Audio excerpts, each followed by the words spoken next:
Kabar mengenai pemindahan ibu kota negara ke Kalimantan Timur sudah berhembus sejak beberapa tahun belakangan ini. Tetapi, ternyata hal ini bukan sekedar wacana tanpa realisasi.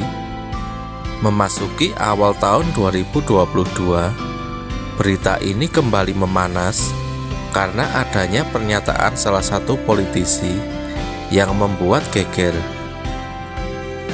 Tentu saja hal ini menjadi satu hal kontroversial, mengingat ibu kota negara saat ini sudah berdiri sejak awal kemerdekaan, di mana masyarakat sudah terbiasa dengan ibu kota negara itu, yaitu Jakarta. Namun banyak yang berpendapat bahwa hal ini mustahil direalisasikan, mengingat terlalu banyak hal yang harus dipindah dan dibangun ulang. Lalu apa saja alasan dibalik pemindahan ibu kota negara, baik secara realistis dan supranatural?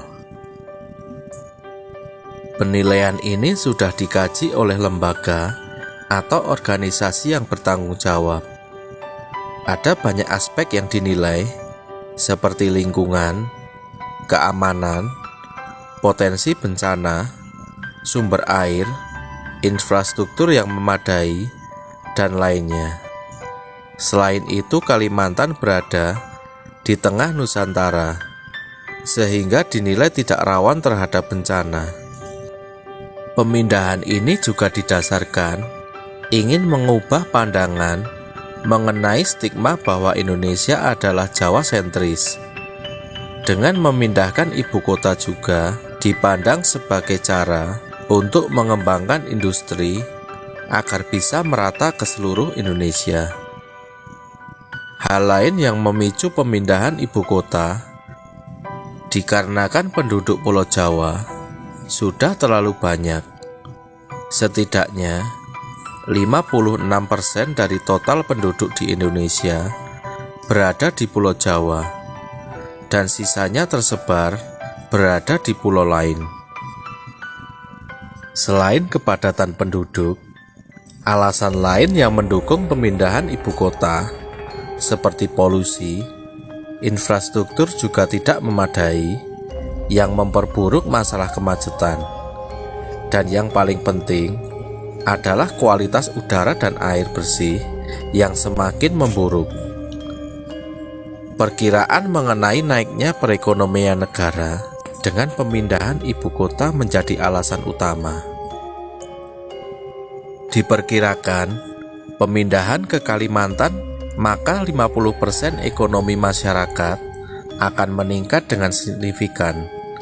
Sebab pemindahan ini juga membuka peluang bagi ibu kota baru, membuka keran investasi, dan membuka banyak lapangan pekerjaan.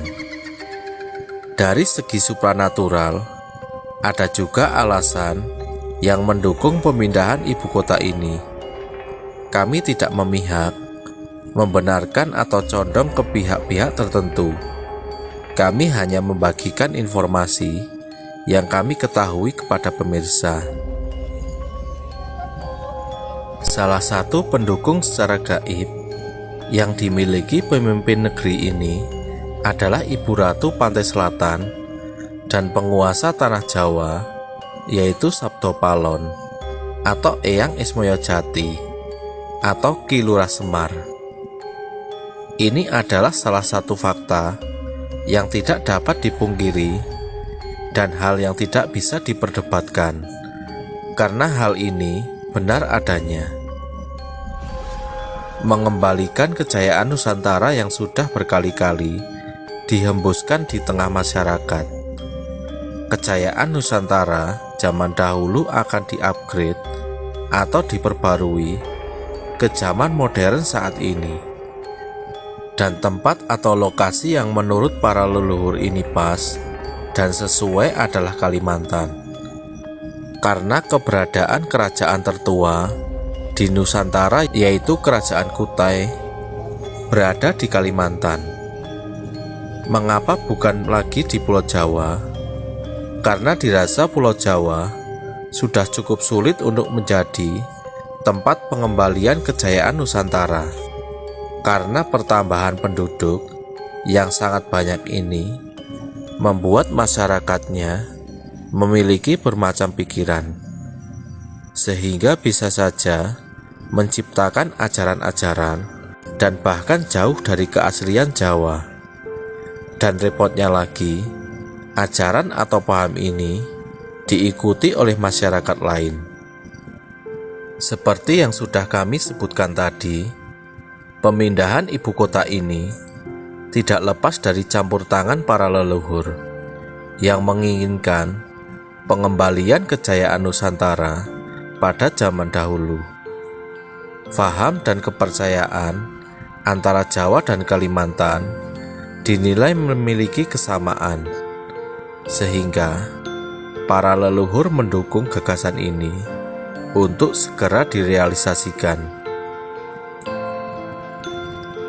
Sebagai warga negara Indonesia, tentunya kita selalu mendoakan dan berharap bahwa negeri ini bisa mensejahterakan dan memakmurkan rakyatnya, dan bisa kembali ke kejayaan Nusantara zaman dahulu, di mana raja atau pemimpinnya benar-benar memikirkan kesejahteraan dan kenyamanan rakyatnya.